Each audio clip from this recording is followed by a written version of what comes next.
Hare Krishna, welcome to my ভক্তি জীবন channel. আপনাদেরকে স্বাগত করছি। আজকে আমরা আলোচনা করব একাদশী মাহাত্ম্য।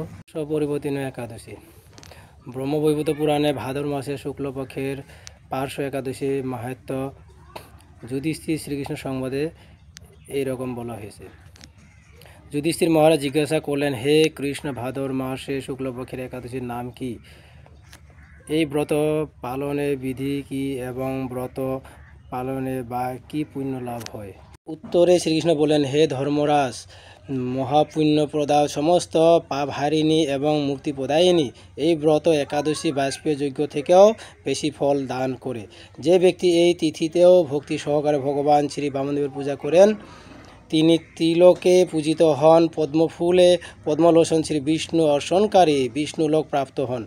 সয়াতি ভগবান এই তিথিতে পার্শ্ব পরিবর্তন করেন, তাই এর নাম পার্শ্ব একাদশী বা পরিবর্তনীয় একাদশী। যুধিষ্ঠির মহারাজ বললেন, হে জনার্দন, আপনার এই সকল কথা শুনে আমার সন্দেহ পূর্ণরূপে দূর হয়নি। হে দেব, আপনি কিভাবে শয়ন করেন, কিভাবে বা পার্শ্ব পরিবর্তন করেন, আর চাতুর্মাস্য ব্রত পালনকারী কি কর্তব্য এবং আপনার শয়নকালে লোককে কি করণীয়, এসব বিষয়ে বিস্তারিতভাবে আমাকে বলুন। আর কেনই বা দৈত্যরাজ বলিকে বেঁধে রাখা হয়েছিল তা বর্ণনা করে আমার সকল সন্দেহ দূর করুন। শ্রীকৃষ্ণ বললেন, হে রাজন, দৈত্যকুলে আবির্ভূত প্রহ্লাদ মহারাজের পুত্রা বলি আমার অতি প্রিয় ভক্ত ছিল।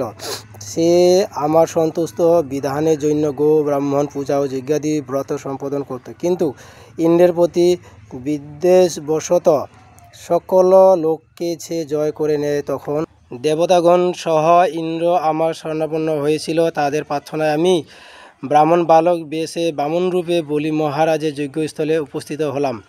তার কাছে আমি ত্রিপাদ ভূমি মাত্র প্রার্থনা করেছিলাম। সেই তুষ্ট বস্তু থেকে আরও শ্রেষ্ঠ কিছু সে আমাকে দিতে চাইল। আমি কেবল ত্রিপাদ ভূমি গ্রহণের স্থির থাকলাম। দৈত্যগুরু শুক্রাচার্য আমাকে ভগবান রূপে জানতে পেরে বলি মহারাজকে ওই দান দিতে নিষেধ করল, কিন্তু সত্যশ্রেয় বলি গুরু নির্দেশ অমান্য করে আমাকে দান দিতে সংকল্প করল। তখন আমি এক পদে নিচে সপ্তলোক আর এক পদে উপরের সপ্তভুবন অধিকার করে নিলাম। পুনরায় তৃতীয় পদে স্থাপন চাইলে সে তার মাথায় পেতে দিল। আমি তার মস্তকে তৃতীয় পদ স্থাপন করলাম। তার আচরণে সন্তুষ্ট হয়ে আমি সর্বদা তার কাছে বাস করার প্রতিশ্রুতি দিলাম। ভাদ্র শুক্লপক্ষ একাদশীতে ভগবান শ্রী বামনদেবের এক মূর্তি বলি মহারাজের আশ্রমে স্থাপিত হয়। দ্বিতীয় মূর্তি ক্ষীরসাগরে অনন্তদেবের কোলে শয়ন একাদশী থেকে উত্থান একাদশী পর্যন্ত 4 মাস শয়ন অবস্থায় থাকেন। এই 4 মাস যে ব্যক্তি নির্দিষ্ট নিয়ম, ব্রত বা জপ তপ ব্যতীত দিন যাপন করে সেই মহামূর্খ জীবিত থাকলেও তাকে মৃত বলে জানতে হবে। শ্রাবণ মাসে শাক, ভাদ্র মাসে দই, আশ্বিনে দুধ, কার্তিক মাসে মাছ কলাই বর্জন করে এই 4 মাস শ্রীকৃষ্ণের আরাধনা করতে হয়। প্রতিটি একাদশী ব্রত যথাযথ পালন করতে হয়।